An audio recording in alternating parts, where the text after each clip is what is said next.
Impact was mentioned a lot yesterday. There was a particular session on measuring impact for this community around positive conservation impact using good science.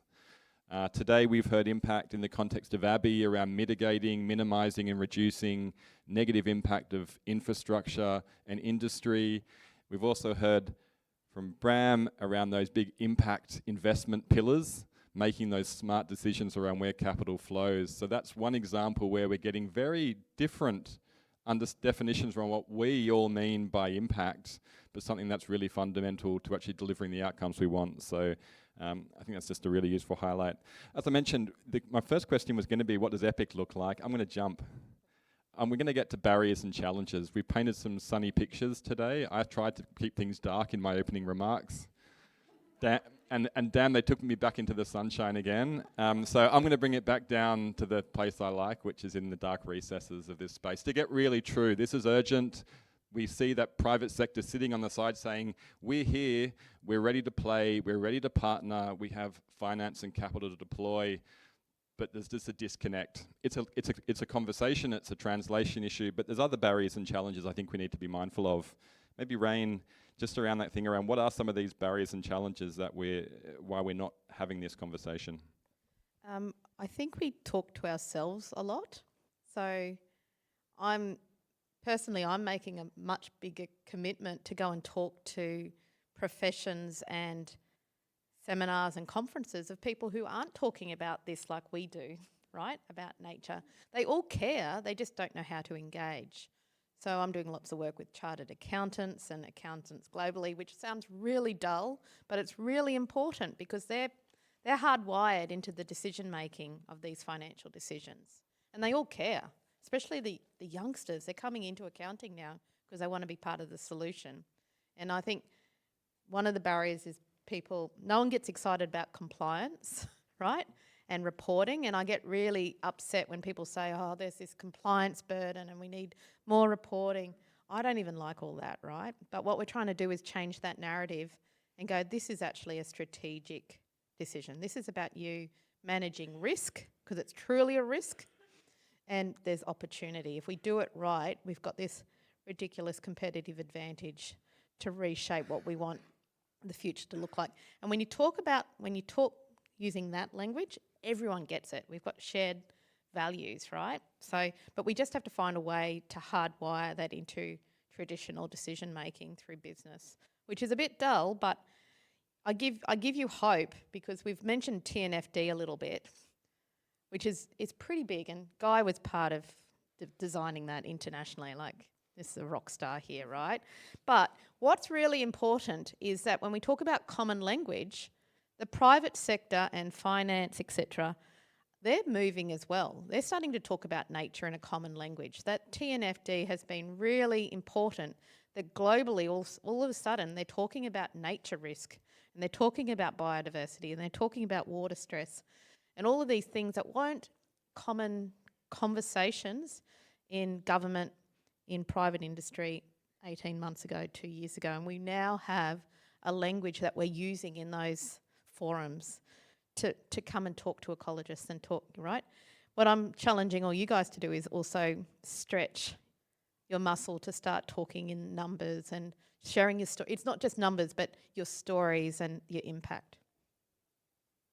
Yeah, and it may not come up from this panel, but competition being the enemy of collaboration, and just something for you all to ponder around competition that exists within this sector, between NGO, between research or academia. That's something that we're trying to really address in industry. And Bram, maybe a question for you. You mentioned Bank Australia, little old us over here, and the big guys. That conversation that happens between those working across the banking sector. So it's not just one leading, kicking and screaming, but others. Yeah, absolutely. We all talk, definitely. And there's some, I literally sit on nature practice, committees, if you like, with the other big four banks and other banks as well, like including Rabo and Bendigo and others. And one thing that I hear, and I've heard it this morning as well, and I heard some solutions as well, is around data. And I heard there may not be enough data And you know what the perverse outcome of that particular message, if it's given just like that in a simple term, is? The big four will go, oh, there's no data. Catch you later. We're out of here. We're not going to do anything. But the data that you are collecting, that's going into the IUCN, that's contributing to the red list, then informs a materiality program called Encore. And we're all using Encore in terms of the corporations. That tells us where our impacts could be, our dependencies and the like, and where the opportunities are. It's really important that you get that information in there and support us to make those type of decisions. We don't necessarily need the real detailed data on the ground of where that last Elis dragon was found, but we need to know what the value of the nature is in particular locations. And then we can dig into detail. I've gone as far as mapped out 25,000 home lines, locations, geographically across Australia, and overlaid 5 nature value layers across those, just to work out where we're interacting, and where our homeland is interacting with nature. And that relates back to our financed nature impacts, our financed emissions, and that then relates back to how we report back against the TNFD. And Bank Australia is, I think, still the only bank that's adopted the TNFD.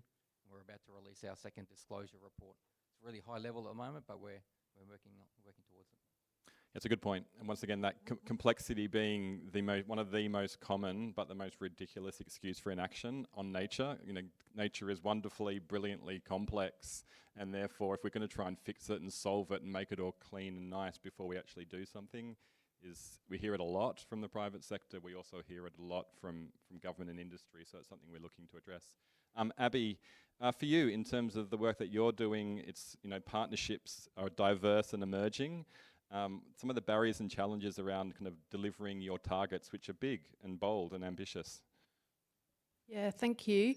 I think one of the biggest challenges we currently see across the industry, and tying it back a bit more to Western Australia, is there's quite an inconsistent approach to mechanisms to fund ecological research or even mitigate those impacts. So we know mining is a key threatening process, but so is agriculture, so is forestry, so is fishing, and they're all held to very different accounts or standards and requirements on what we should do. So that is a challenge, I think, to get a bit more consistency across that. And then to use an example in Western Australia, we have the Pilbara Environmental Offset Fund, which was set up to help organisations offset residual impacts under the Environmental Protection Authority.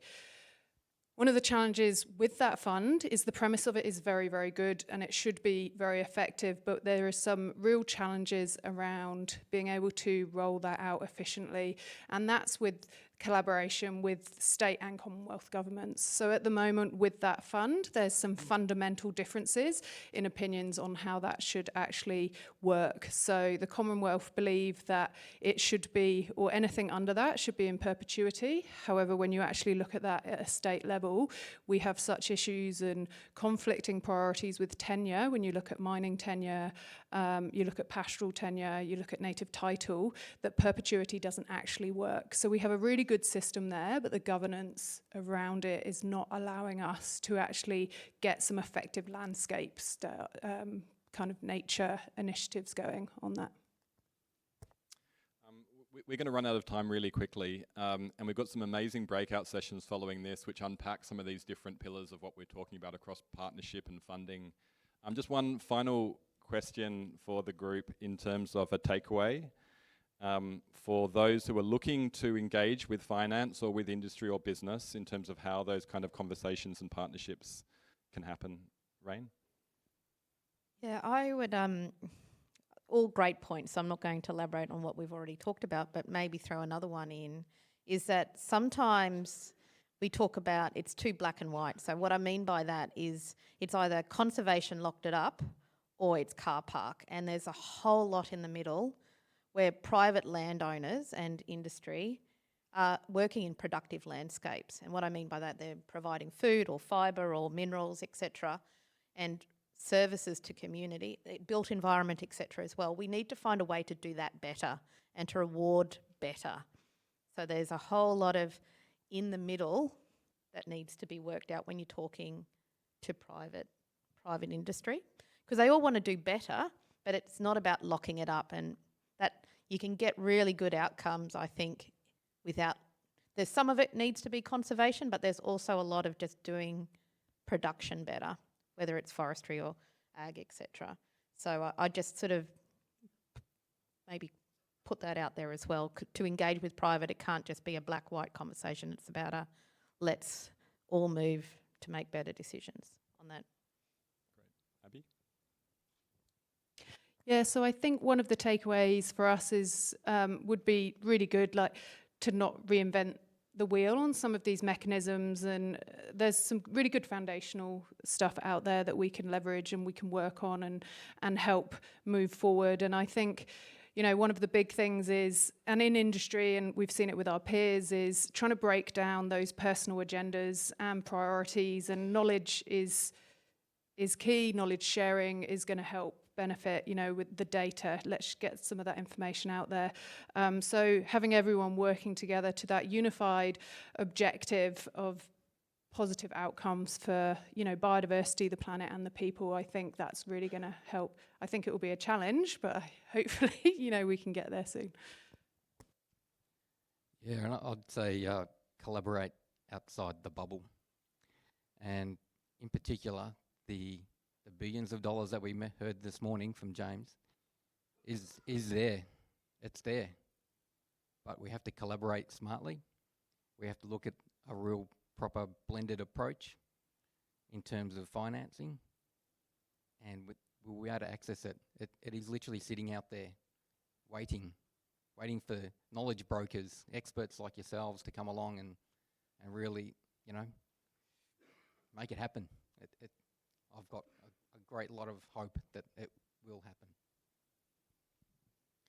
happen. We are not going to run away from here as quickly as possible back to our air-conditioned towers on the other side of the harbour, private sector people. We're not going to have an open conversation, questions and answers here, but we're all available and we'll be around for the rest of the afternoon. Please make time to come and talk to, ask questions of, explore some of the things that this might have triggered with you.